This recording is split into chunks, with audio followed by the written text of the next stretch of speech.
অন্ধকার। আরে পাগল হয়ে গেছিস নাকি? পরম্পরা, রীতি রেওয়াজ, পূর্বপুরুষদের রেখে যাওয়া সম্পদ, তাদের রেখে যাওয়া পুঁজি। কারো চিন্তা ভাবনা চেপে দেওয়া, কারো কণ্ঠ রোধ করা পরম্পরা নয়, এটা একটা নিষ্ঠুর হঠকারিতা। বাজে কথা। পরম্পরা, রীতি রেওয়াজ, পূর্বপুরুষদের ভবিষ্যৎ আমরা। আপনি মহাত্মা গান্ধীর নাম শুনেছেন? এই মেয়ে, আমাকে বেশি বোঝানোর চেষ্টা করিস না। তার আগেরও ইতিহাস জানা আছে আমার। আপনি কি মানেন যে মানুষের পূর্বপুরুষ বাঁদর ছিল? আরে মেয়ে, তুই কি বলতে চাইছিস? ঈশ্বরের সৃষ্টিতে আমরা সবাই সমান। কোনো ধর্ম, কোনো ধর্মীয় চিন্তাধারা আমাদের এটা শেখায় না যে আমরা জাতি আর ধর্ম নিয়ে কোনো ভেদাভেদ করি। ভেদাভেদ করা ঈশ্বরের সৃষ্টিকে অপমান করা। মানুষের জন্মের সাথে সাথেই ভালো মন্দের বিচারের জন্য ঈশ্বর বিবেক দিয়েছেন। বিবেক, যার সাহায্যে আমরা অন্য মানুষকে বুঝতে পারি, অন্য মানুষের প্রতি সহমর্মী হতে পারি, তার কথা বুঝতে পারি।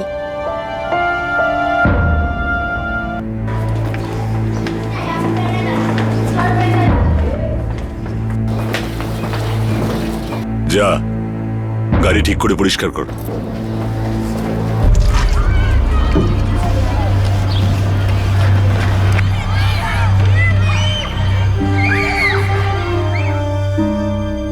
ধরমবীর, আপনি যা করছেন সেটা ঠিক নয়। স্কুল এটা, বিদ্যার মন্দির। স্যার, আপনি চাইলে আমায় চাকরি থেকে বরখাস্ত করতে পারেন। আমার কোনো প্রয়োজন নেই। বাপ ঠাকুরদার রেখে যাওয়া অনেক কিছু আছে, আরাম করে বাঁচতে পারবো। কিন্তু স্যার, আমার যাওয়াতে সত্যিটা বদলাবে না। উঁচু নিচুর ভেদাভেদ আমি করিনি। করেননি ঠিকই, কিন্তু এর বিরুদ্ধে লড়তে তো পারেন। শিক্ষক আমরা, নতুন ভাবনা নির্মাণ করতে পারি, ভুল ভাবনা চিন্তাকে দূর করতে পারি। আমি গান্ধীজির জীবনী পড়েছি, আম্বেদকর সাহেবের সমস্ত বই পড়েছি, এমনকি গোটা কনস্টিটিউশন গুলে খেয়েছি। কিন্তু সত্যি এটাই যে সমানাধিকারের ব্যাপারটা ব্রিটিশ টাইমে ঠিক ছিল। তখন দেশকে এক করার একটা লক্ষ্য ছিল, স্বাধীনতা। আজকের কি লক্ষ্য? 26শে জানুয়ারি, 15ই আগস্ট, বাকি পলিটিক্স।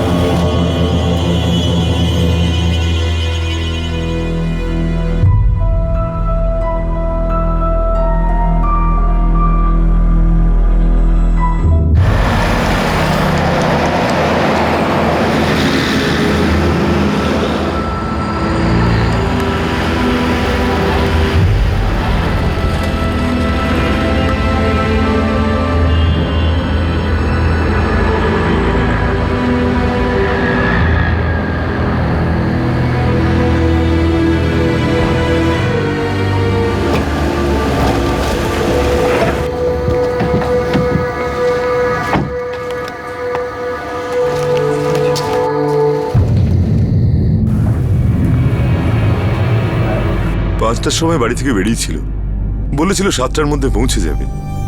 ওকে তো ফোনেও পাচ্ছি না, অনেকক্ষণ ধরে বন্ধ। বাবা, মা, আমি 7টার মধ্যে ফিরে আসবো, ঠিক আছে? স্কুটিটা ভালো করে চালাস মা। ও ফো মা, আমি কি প্রথমবার চালাচ্ছি নাকি?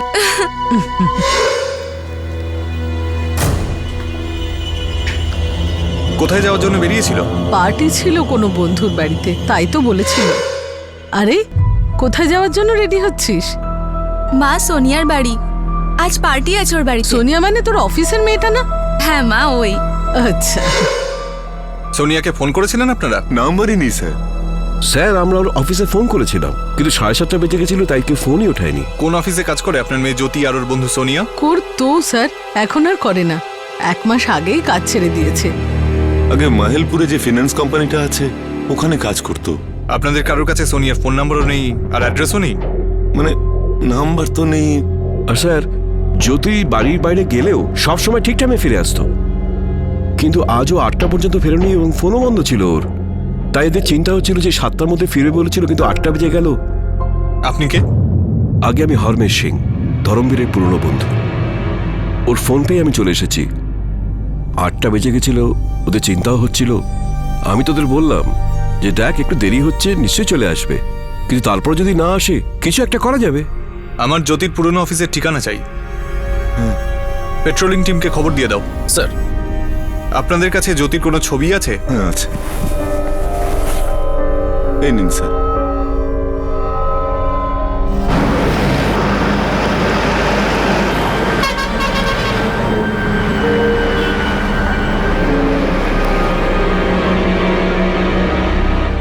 25 বছরের জ্যোতি পাঞ্জাবের হুশিয়ারপুর জেলার একটা গ্রামের বাসিন্দা ছিল। 10ই ডিসেম্বর 2012 সন্ধ্যায় 5টা নাগাদ সে তার বাড়ি থেকে বেরোয়। যখন অনেক রাত পর্যন্ত জ্যোতি বাড়ি ফেরে না, তখন তার চিন্তিত মা বাবা আর এক কাছের বন্ধু পুলিশের সাহায্য চায়। ঠিক সেই সময় জ্যোতি হাইওয়ের পাশে ঝোপের মধ্যে মারাত্মকভাবে আহত হয়ে পড়েছিল। হয়তো সে বেঁচে ছিল না।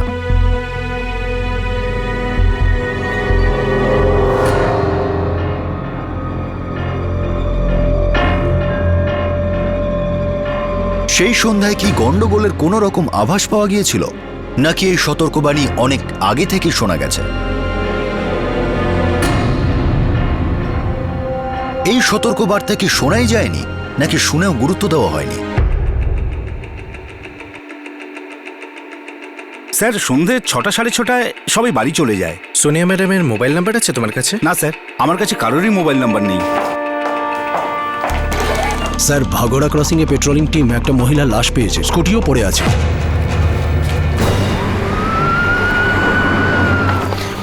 দেব, তুমি ওইদিকে গিয়ে চেক করো।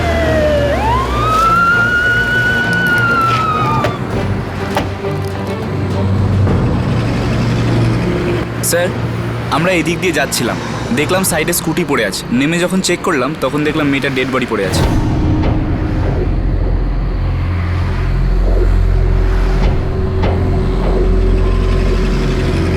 স্যার, মনে তো হচ্ছে ওই মেয়েটাই, জ্যোতি সিং।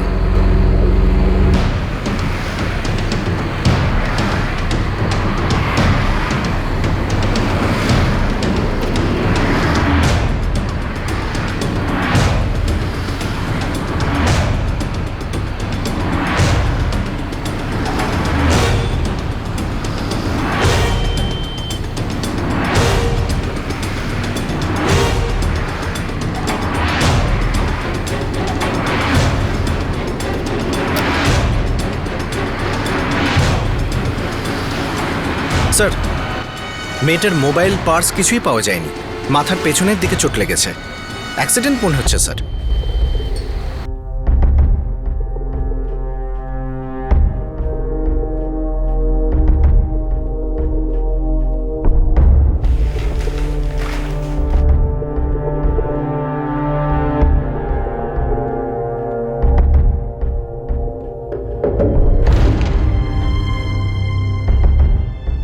কোথায় কোথায় আমার মেয়ে? কোথায়? আমাদের মেয়েও ভেতরে পোস্টমর্টেম চলছে, আপনাদের একটু ওয়েট করতে হবে। আপনি ঠিক করে দেখেছেন? আমাদের জ্যোতি তো ফটোর সাথে মুখ ম্যাচ করছে ম্যাডাম। ভেঙে পড়বে না, হয়তো এদেরই চিনতে ভুল হতে পারে। আসুন।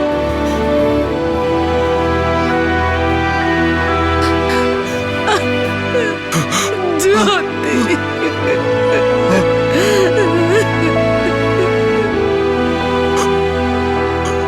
রাত 12:30টার সময় আমাদের পেট্রোলিং টিম ভাগোড়া ক্রসিং এর কাছে লাশটা দেখতে পায়, আর স্কুটিটাও। কিন্তু এসব হলো কি করে? অ্যাক্সিডেন্ট মনে হচ্ছে, কিন্তু যতক্ষণ পোস্টমর্টেম রিপোর্ট না পাওয়া যাচ্ছে কিছু বলা যাচ্ছে না। অ্যাক্সিডেন্ট কি করে হবে? অ্যাক্সিডেন্ট হলে তো কেউ না কেউ দেখতে পেত। ওটা একটা হাইওয়ে, কেউ এতক্ষণ ধরে কিছু দেখলো না।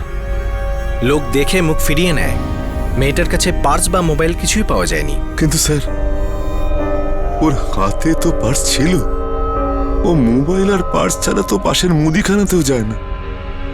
বাড়ি থেকে যখন বের হয়ে ওর হাতে পার্স ছিল। বাবা, মা, আমি 7টার মধ্যে ফিরে আসবো। ও হাতে ছুরি পড়েছিল, গলায় নেকলেস ছিল, আমি দেখেছি স্যার।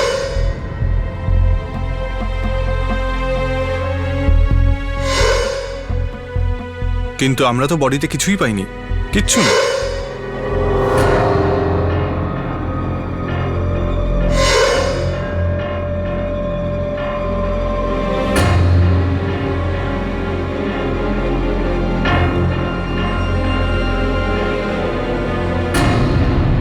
অ্যাক্সিডেন্টের পরে কেউ চুরি করেছে মনে হয়।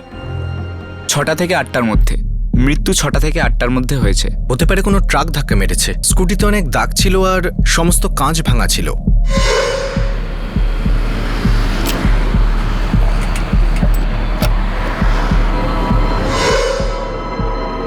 দেখে তো অ্যাক্সিডেন্টই মনে হচ্ছে। পড়ে যাওয়ার সময় মেয়েটির মাথায় কোনো জিনিসের সাথে জোরে আঘাত লাগে। মাথার পিছনে আঘাতের চিহ্ন রয়েছে, অনেক রক্তও বেরিয়েছে।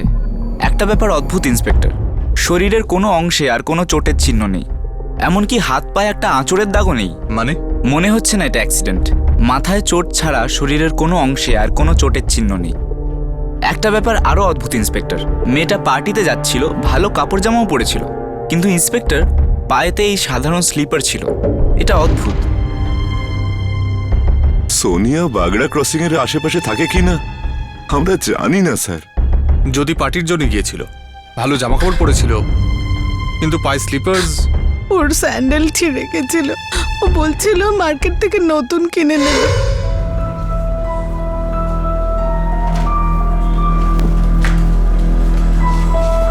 আরে এটা কি পাই দিয়ে যাচ্ছিস পার্টিতে? মা কি করবো, আমার স্যান্ডেল ছিঁড়ে গেছে, আমি বাজার থেকে নতুন কিনে নেব। ঠিক আছে মা, কিনে নিস কিন্তু।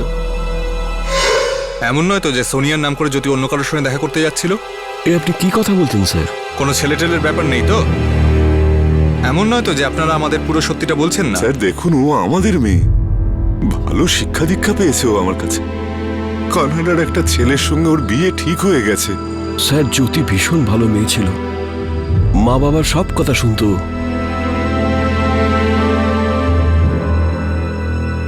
খুন হয়েছে এটা পরিষ্কার বোঝা যাচ্ছিল, কিন্তু সেটা কেন হয়েছিল? একটা যুবতী মেয়ে এসে নিজের বাড়ি থেকে নিজের বন্ধুর বাড়িতে পার্টির উদ্দেশ্যে বেরিয়েছিল, তাকে কেউ কেন খুন করবে? তার ডেড বডি বাড়ি থেকে 6 কিলোমিটার দূরে হাইওয়ের কাছে গেল কি করে?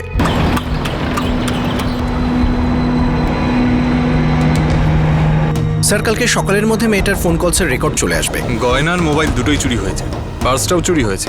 বাড়ি থেকে 6 কিলোমিটার দূরে সন্ধ্যে 6টা থেকে 8টার মধ্যে মৃত্যু হয়েছে। ও সোনিয়ার পার্টিতে গিয়েছিল তো? স্যার, আমার তো মনে হয় এর সাথে কোনো ছেলের সম্পর্ক আছে। হতে পারে, অনেক সময় বাবা মা জানতেই পারে না যে সন্তানের বাইরে কি করছে।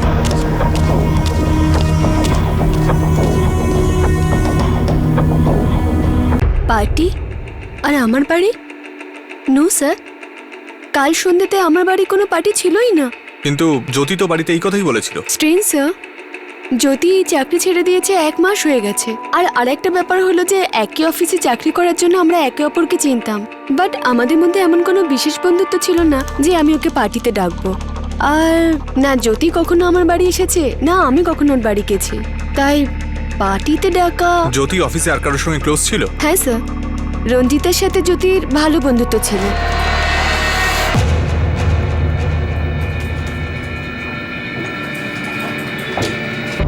হ্যাঁ স্যার, জ্যোতি আর আমি ভালো বন্ধু ছিলাম। জ্যোতিকে খুন করা হয়েছে এমন কোনো কথা আছে যেটা তুমি জানো আর আমরা জানি না, কিন্তু আমাদের জানা উচিত? মনীষ আমাদের কলিগ স্যার, ও আর জ্যোতি খুব ক্লোজ ছিল। শুধু বন্ধুত্বই ছিল নাকি আরো কিছু? ভালোবাসা ছিল দুজনের মধ্যে। মনীষ অফিসে আছে? ও 1 সপ্তাহ ছুটিতে আছে। মনীষের অ্যাড্রেস আর ফোন নাম্বার?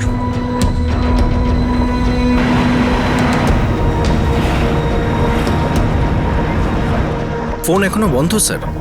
মনীষ মতিয়াগ্রামে থাকে। মতিয়াগ্রাম? সে তো ভগড়া ক্রসিং থেকে 3 কিলোমিটার দূরে, যেখান থেকে জ্যোতির লাশ পাওয়া গেছে।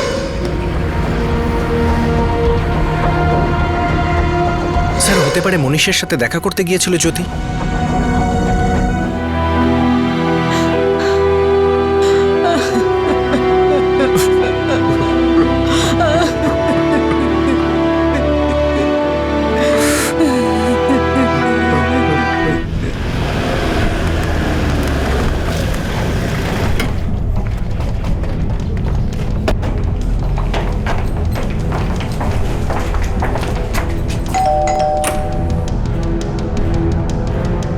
আপনারা? মনীষ আমার ছেলে। সে কোথায়?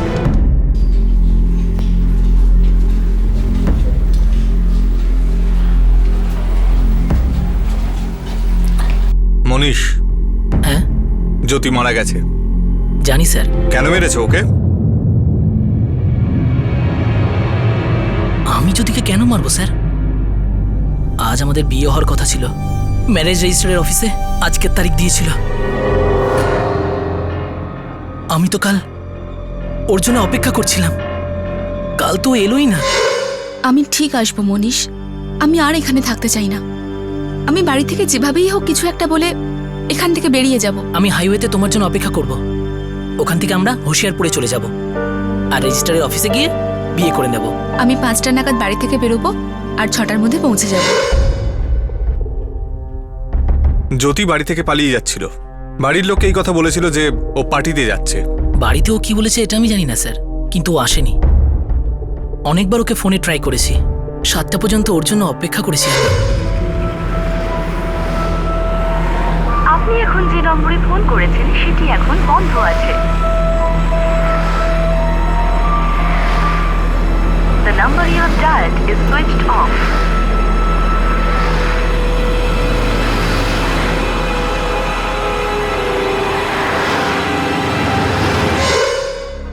সাড়ে 7টার দিকে আমি বাড়ি ফিরে আসি।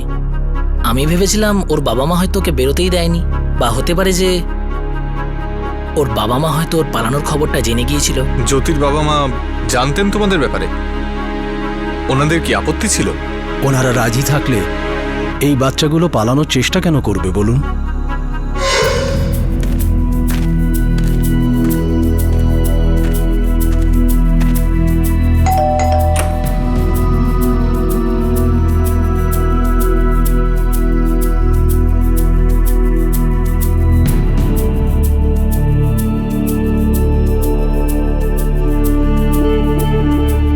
এখন তুই সবার সঙ্গে বসে সবার সামনে বলবি যে তুই ওই ছেলেটাকে ভালোবাসিস আর ওকে বিয়ে করতে চাস।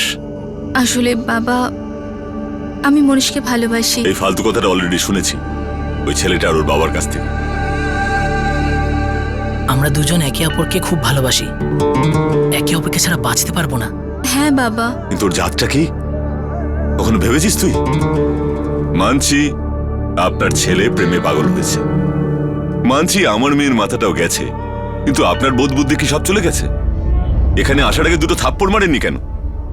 বোঝাননি কেন ওর জাতটা কি? আমার মেয়েকে বিয়ে করতে এসেছে। দেখুন দাদা, আপনি আর আমি তো পুরনো আমলের লোক, কিন্তু এখন দুনিয়াটা বদলে গেছে। তারপরে এরা দুজন জাতপাত মানেও না, এদের নিজস্ব কিছু ভাবনা আছে, আর সেটা ঠিকও। আমরা যদি এদের কথা না মানি এরা দমবেও না। আর তারপর দমবে না কেন? জ্যোতির বাবা এখনো বেঁচে আছে, ফের আমার মেয়েকে চোখ তুলে দেখলে না। বেরোন এখান থেকে, বেরোন বেরোন। বাবা কিন্তু। তুই ভেতরে যা। বাবা তুই ভেতরে যা, তোর ব্যবস্থা পরে করছি। শুনলি না তুই? যা ভিতরে। ভেতরে যা।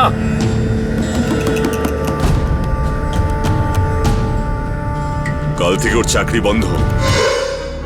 নিজেদের জাত তো বদলাতে পারবো না স্যার, আমাদেরও নয়, জ্যোতির পরিবারেরও নয়। অনেক উঁচু জাতের লোক ওনারা, আর এই ছেলে জেদ করে বসলো, কোনো কথাই শুনলো না, একে অপরকে ছেড়ে বাঁচতেই চাইছিল না।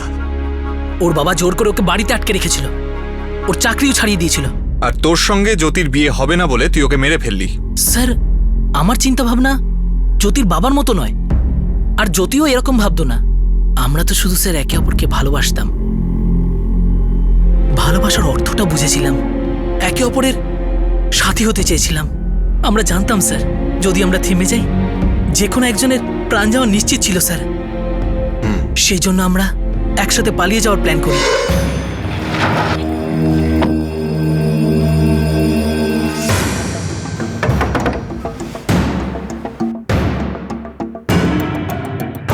তুই জ্যোতির পেছনে ঘোরা ছেড়ে দে, তোর পক্ষে সেটাই ভালো হবে যদি তুই জ্যোতিকে ভুলে যাস।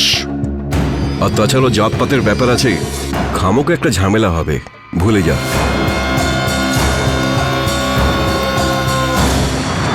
জ্যোতি, এখানে আমরা একসাথে থাকতে পারবো না। আমাদের দেশ যতই উন্নতি করুক না কেন, উন্নত চিন্তা ভাবনা হোক না কেন, কিন্তু এই জাতপাতের বিভেদ কোনোদিনও যাবে না। কেউ পাল্টাতে পারবে না এদের, এরা এরকমই থাকবে, পাল্টাবার চেষ্টাও করবে না। পুরনো চিন্তা ভাবনা টিকিয়ে রাখার পিছনে অনেকের সুবিধাও আছে, আর তোমার বাবাও এইসব লোকেদের গোলাম। কিন্তু আমরা গোলাম নই, আমরা মাথা নিচু করব না, আমরা পালিয়ে যাব এখান থেকে। পুরো পৃথিবীটা তো আমার বাবার রাজত্ব নয়। ভালোবাসতাম আমি ওকে, ওকে মনে প্রাণে চেয়েছিলাম। ওর মৃত্যুর খবরটা শুনেছি স্যার, রঞ্জিতার থেকে। শেষবারের মতো ওর সাথে দেখা করতে চেয়েছিলাম। আমি ওকে শুধু একবার দেখতে চেয়েছিলাম, কিন্তু জানতাম স্যার যদি আমি ওখানে যাই তো ওরা আমাকে খুনি বলে মনে করবে স্যার।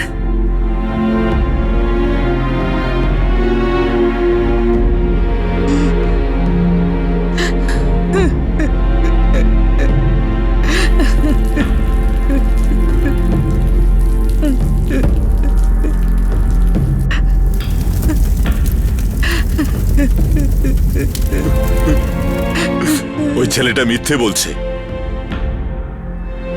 আমাদের মেয়ে আমাদেরকে কোনোভাবে ঠকাতে পারে না। ও মিথ্যে বলে বাড়ি থেকে পালাবে না স্যার, আমাদের জ্যোতি এরকম নয়। স্যার গল্প বানাচ্ছে ওই ছেলেটা। ওই আমাদের মেয়েটাকে ভুল বুঝিয়েছে আর মেরে ফেলেছে। বিগড়ে গেছিল, বুঝিয়েছিলাম আমি ওকে, রাজিও হয়ে গেছিল। কানাডাতে একটা ছেলের সঙ্গে ওর বিয়ে হওয়ার কথা ছিল, হ্যাঁ বলে দিয়েছিল স্যার ও। কিন্তু সোনিয়ার বাড়িতে ওই দিন কোনো পার্টি ছিলই না। মনীষ আর জ্যোতি 11 তারিখে রেজিস্ট্রারের অফিসে গিয়ে বিয়ে করবে ঠিক করেছিল। স্যার বোকা বানাচ্ছে ছেলেটা আপনাদের, আমার কথা লিখে নিতে পারেন। ওই আমাদের মেয়েটাকে খুন করেছে, নিচু জাতির ছোট লোক সব। স্যার ওই ছেলেটা আমাদের মেয়েটাকে প্রথমে ফুসলিয়েছে, তারপর মেরে ফেলেছে, তারপর গয়না ফানা সব হাতিয়ে নিয়ে আপনাদের মন গড়া গল্প বলেছে। স্যার আপনাকে আমি সত্যি বলছি, ওই ছেলেটাই আমাদের মেয়েটাকে ফাঁসিয়েছে। কে মিথ্যে বলছিল, কে গল্প বানাচ্ছিল, নাকি এই খুনের পিছনে অন্য কোনো কারণ ছিল? অন্য কোনো কারণের বিষয়ে পুলিশ খোঁজখবর করার আগেই তারা এই কেসের ব্যাপারে একটা শকিং ইনফরমেশন পেল।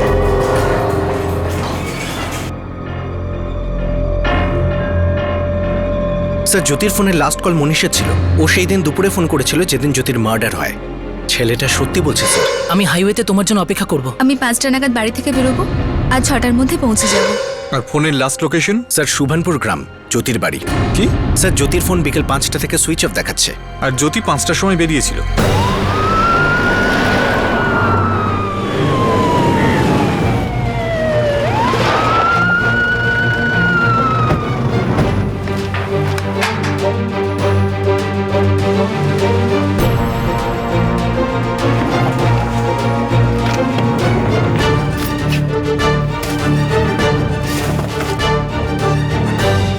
স্যার আমি একেবারে কনফার্ম যে এইসব কাজই মনীষই করিয়েছে।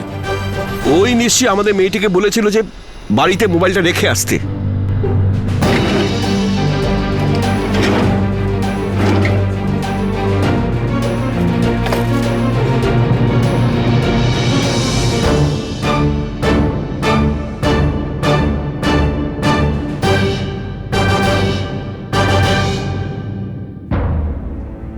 আমাদের মেয়ে আমাদের ঠকিয়েছে। আপনাদের মেয়ে জ্যোতি, ওর সেলফোন লোকেশন ছিল এই বাড়ি যখন ও বাড়ি থেকে পালাচ্ছিল, আর ওর বয়ফ্রেন্ড মনীষের সেলফোন লোকেশন ছিল হাইওয়ের পাশে। কিন্তু জ্যোতির লাশ তো পাওয়া গেছে ভগোড়া ক্রসিং এর কাছে। কিছু একটা গড়বড় আছে। তাহলে আপনি কি বলতে চাইছেন? আপনারা যদি সত্যিটা খুঁজে না পান তাহলে আমাদের বাড়ির লোকদের আপনি ফাঁসি দেবেন? আপনি এই পরিবারেরই কেউ? হ্যাঁ আমি তাই। কেন? স্যার বংশগত ধনী ব্যক্তি এই ধরমবীর। স্কুলে পড়ায় কিন্তু শখে। ওই রোজগার ওর সংসারের কাজে লাগে না। ওর বন্ধু রমেশ, ওর একটু খোঁজ খবর নাও। হ্যাঁ স্যার। ও একটু বেশি কথা বলছে।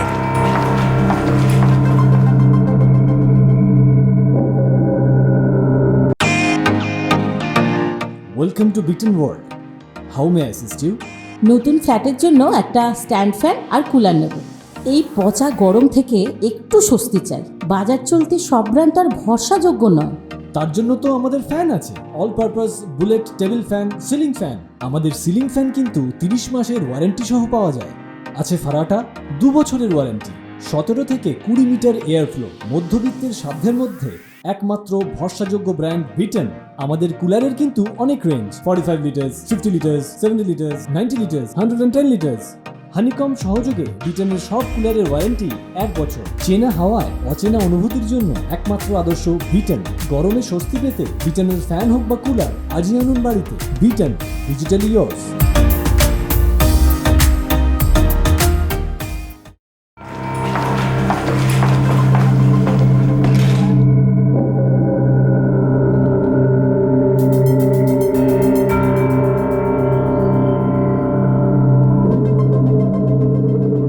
কি এটা? এটা স্যার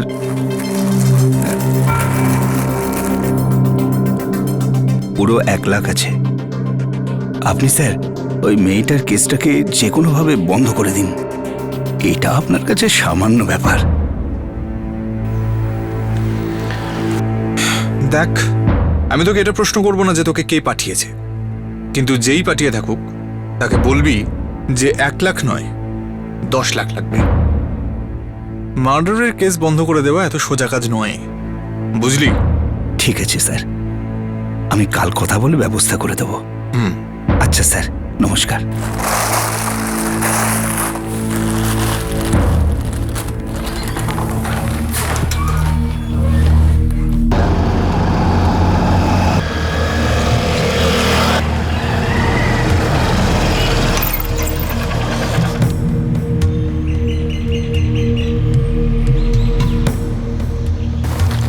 সাহেব, ইন্সপেক্টরের চাহিদা তো খুব বেশি। 10 লাখ টাকা চেয়েছে ওই কেসটাকে বন্ধ করতে। 10 লাখ? হ্যাঁ সাহেব, খুব বাড়াবাড়ি করছো।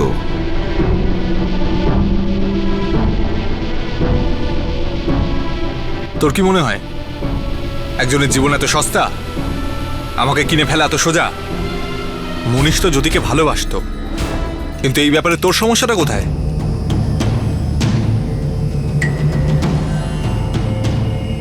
জ্যোতিকে তুই মেরেছিস। পরিবারের মান সম্মান ধুলোয় মিশিয়ে দিতে চেয়েছিল, আমি সেটা হতে দিতে পারতাম না। ও একটা নিচু জাতি ছেলের হাত ধরে পালিয়ে যাবে, আমি সেটা চুপচাপ দেখব। আমাদের মুখে থাপ্পড় মারবে আর আমরা সহ্য করব। এটা ওর নিজের সিদ্ধান্ত ছিল। ও কে সিদ্ধান্ত নেবার? এসব সিদ্ধান্ত সমাজ নেয়, আর ওই সিদ্ধান্ত অনেক আগে নেওয়া হয়ে গেছিল। না তো তুই জ্যোতির বাবা আর না কাকা। তোর কি অধিকার আছে ও ঠিক না ভুল সেটা বিচার করার? এসব যা কিছু হয়েছে সব আমার একা সিদ্ধান্তে হয়নি।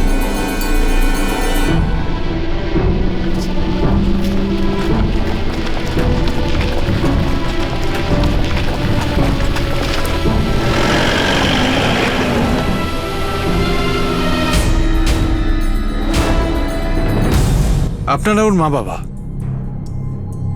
জ্যোতিকে নিজের ইচ্ছে বাঁচতে তো দিলেন না, ওকে চলে যেতেও দিলেন না। ওর উঁচু নিচুর বোধ ছিল না, আটকাতেই হতো। ওকে মেরে নিজের মেয়েকে মেরে ফেললেন আপনারা। আমরা ওকে ছেড়ে দিলে সমাজ কি ছেড়ে দিত? পালিয়ে যেত কোথায়?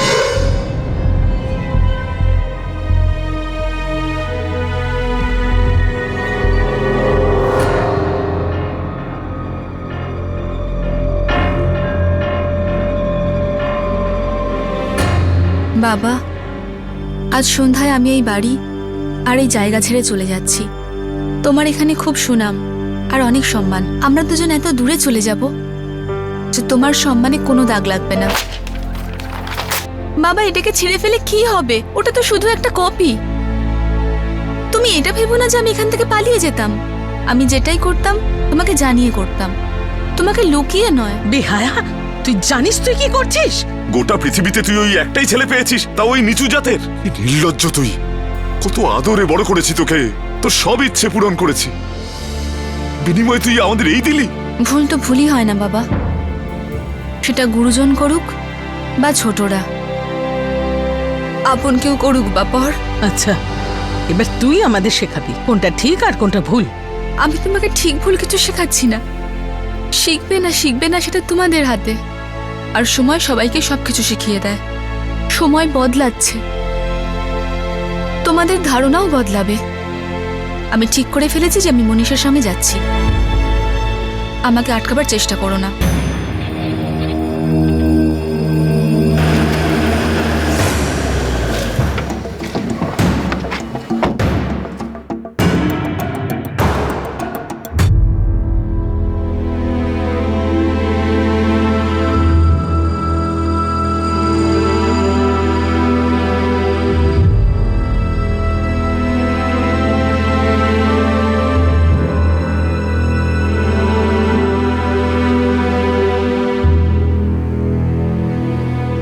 মা, বাবা, আমি আসছি।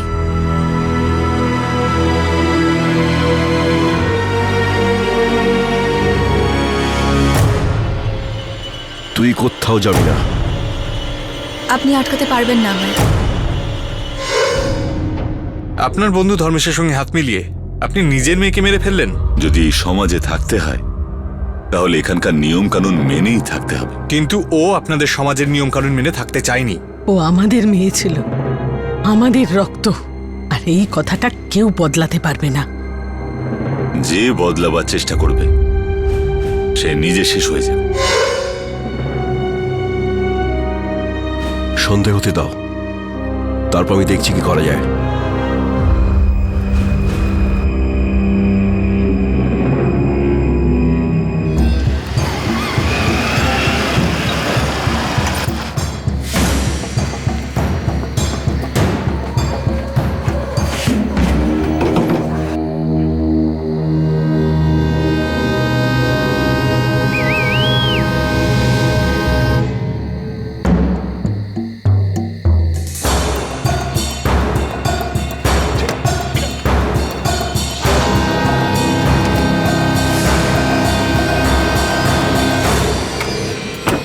শোন, তুই স্কুটিটা নিয়ে আয়।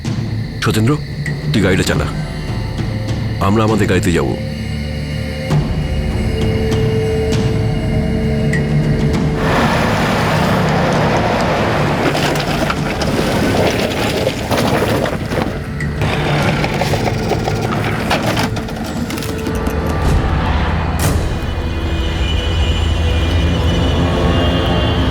নটা বেজে গেছে, থানায় গিয়ে রিপোর্ট লিখে আসি। রাস্তা ধারে ডেড বডি পেয়ে গেলে অ্যাক্সিডেন্টের কেস হবে। তারপরে যদি কোনো প্রবলেম হয় 2-1 লাখ টাকা দিয়ে সাল্টে দেবো। এই তোরা দুজন এই গাড়িতে চলে যা, তাড়াতাড়ি যা। চল ভাই চল।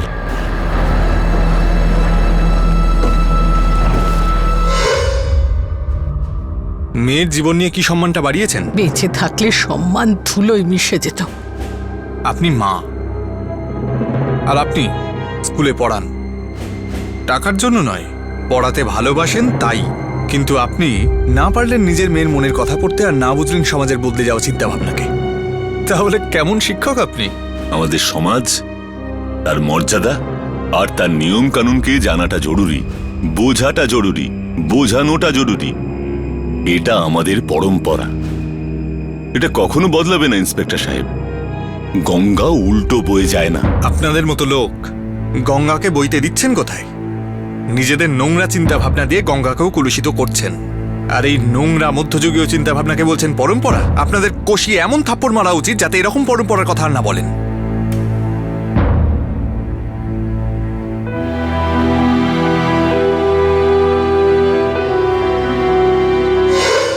এখানে আমরা একসাথে থাকতে পারবো না। আমাদের দেশ যতই উন্নতি করুক না কেন, উন্নত চিন্তা ভাবনা হোক না কেন, কিন্তু এই জাতপাতের বিভেদ কোনোদিনও যাবে না। কেউ পাল্টাতে পারবে না এদের। এরা এরকমই থাকবে, পাল্টাবার চেষ্টাও করবে না। পুরনো চিন্তা ভাবনা টিকিয়ে রাখার পিছনে অনেকের সুবিধাও আছে, আর তোমার বাবাও এইসব লোকেদের গোলাম। কিন্তু আমরা গোলাম নই, আমরা মাথা নিচু করব না। আমরা পালিয়ে যাব এখান থেকে।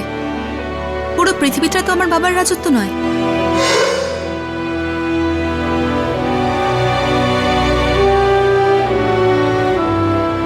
জ্যোতির বাবা ধরমবীর সিং, তার মা দলজিৎ সিং আর ধরমবীরের বন্ধু হরমেশ সিং, এই তিনজনের বিরুদ্ধে আইপিসি ধারা 302 মার্ডারের জন্য আর প্রমাণ লোপাটের অপরাধের জন্য ধারা 201 অনুযায়ী চার্জ আনা হয়। হরমেশের সঙ্গী সত্যেন্দ্রর বিরুদ্ধে আইপিসি 201 ধারায় চার্জ আনা হয়েছে। হরমেশের ড্রাইভার জর্নেল সিং যে এই অপরাধে জড়িয়েছিল সে এখনো পর্যন্ত ফেরার। জ্যোতি নিজের বাড়ির চার দেওয়ালের মধ্যে থেকে মুক্ত হতে পারল না। সে ভাঙতে পারল না তার পরিবারের মধ্যযুগীয় চিন্তাধারার দেওয়ালগুলোকে।